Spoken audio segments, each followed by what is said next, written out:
میں تو اپنے دوستوں کو کہا کرتا ہوں کہ جب بچوں کو خرچی کے پیسے دیں تو اس وقت ہی ان کو تھوڑے سے زیادہ دیں اور ان کو کہیں کہ یہ کسی اپنے کمزور دوست کو دینا، راستے کے اندر کوئی سائل ہوا تو اس کو دینا، اور وہ بھی ان کی عزت نفس کا خیال رکھتے ہوئے۔ یہ جو نمائش کا جذبہ پیدا ہو گیا اور یہ جو سیلفی کا زمانہ آیا، اور اس نے تو رہی صحیح کسر ہی نکال دی۔ وہ کسی زمانے میں کہتے تھے نیکی کر دریا میں ڈال، اور پھر وہ زمانہ آیا کہ نیکی کر اخبار میں ڈال، اور اب نیکی کر فیس بک پہ ڈال۔ اب تو وہ تقوی، وہ جو للہیت، وہ تو ختم ہوتی چلی جا رہی ہے۔ آج کل وہ اجتماعی شادیوں کا ایک رواج پیدا ہوا۔ ایک دفعہ مجبور ہو کے مجھے کہیں جانا بھی پڑا، تو وہ میرا پہلا اور آخری موقع تھا۔ تو میں نے وہاں کہا کہ آپ نے مجھے جس مقصد کے لیے بلایا ہے، میں اچھائی کے کاموں کی تحسین کرتا ہوں، لیکن یہ منظر آپ کا مجھے اچھا اس لیے نہیں لگا کہ زندگی میں 3 مرحلے ہر شخص پہ آتے ہیں جب وہ مہمان خصوصی ہوتا ہے، جب وہ پیدا ہوتا ہے، کالا کلوٹا بھی کیوں نہ ہو، سارے اسے دیکھنے آتے ہیں۔ جب وہ عروسی کا جوڑا پہنتا ہے، چاہے مرد ہے چاہے عورت، تو اس وقت بھی سارے لوگوں کی نگاہ کا مرکز ہوتا ہے۔ اور تیسرا، جب سفید کفن اوڑھ کے آخری منزل کی طرف چلتا ہے تو سارا شہر کہتا ہے چلو اس کا منہ دیکھائیں۔ بلکہ اس کا یہ پروٹوکول ہے کہ امام کعبہ بھی ہو تو وہ پیچھے کھڑا ہوگا، اس کے جنازے کو آگے رکھا جائے گا۔ یہ اس کا اعزاز ہے، یہ اس کی تکریم ہے۔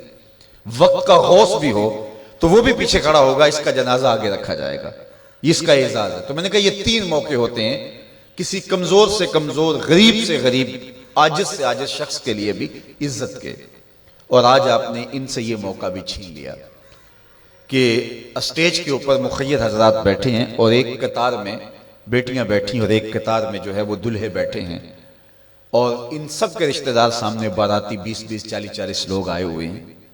تو ان سب کی غربت کا ہم عملاً مذاق اڑا رہے ہیں۔ آج یہاں میں کسی کے چہرے کے اوپر خوشی نہیں دیکھ رہا، اگر مسکراہٹ ہے تو وہ مصنوعی مسکراہٹ ہے۔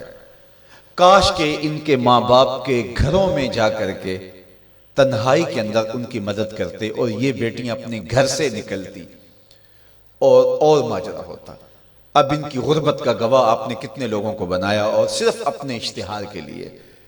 تو یہ مزاج پیدا کریں، عزت نفس نہ کسی کی مجروح ہونے دے۔ سب سے قیمتی شے انسان کی عزت ہوتی ہے۔ کبھی آپ نے دیکھا ہو بارش پڑی ہو اور کیچڑ ہو اور کوئی بندہ پھسل کے گر جائے تو وہ بعد میں دیکھتا ہے کہ مجھے چوٹ آئی ہے کہ نہیں، پہلے یہ دیکھتا مجھے کسی نے دیکھا تو نہیں۔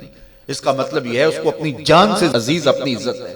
تو مت کسی کی عزت پہ انگلی اٹھائیں، مت کسی کی تذلیل کا سبب بنے، مت کسی کی رسوائی کا ذریعہ بنے۔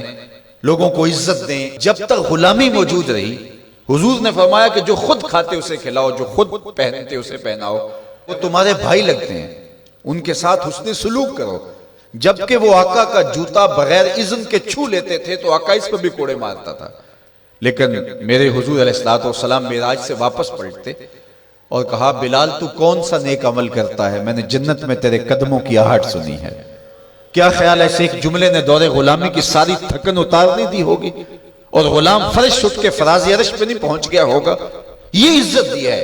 علامہ اقبال علیہ رحمہ نے وہ جو ابو جہل کا کعبے کے پردے کو پکڑ کے زاروں کے تار رونا ہے اور حضور کے خلاف رب سے شکایت کرنا ہے، وہ لکھا ہے۔ تو اس میں جو شکایتیں لگاتا ہے ابو جہل کعبے کے غلاف کو پکڑ کے، تو اس میں ایک شکایت یہ لگاتا ہے کہ از محمد سینہ ما زار زار، ہمارا سینہ بڑا دکھی ہو گیا ہے، اس شخص نے تو ہمارے نظم کو خراب کر دیا ہے۔ با غلام خیش بر یکخان نشست، یہ جو دین لے کر آیا ہے اس دین کے اندر یہ سبق ہے کہ غلام اور آقا ایک دسترخوان پہ بیٹھیں گے، اور اگر غلام اور آقا ایک دسترخوان پہ بیٹھ جاتے ہیں تو پھر کہاں گیا ہمارا قریش کا سردار ہونا؟ تو یہ تو ہمارا سب سسٹم تلپٹ ہو جائے گا۔ لیکن میرے حضور یہ دین لے کر آئے تھے، انسان کی بنیادی عزت کو بحال کرنا تھا۔ اور حجۃ الوداع کے موقع پر حضور نے پاؤں تلے، جس طرح کسی چیز کو روندا جاتا ہے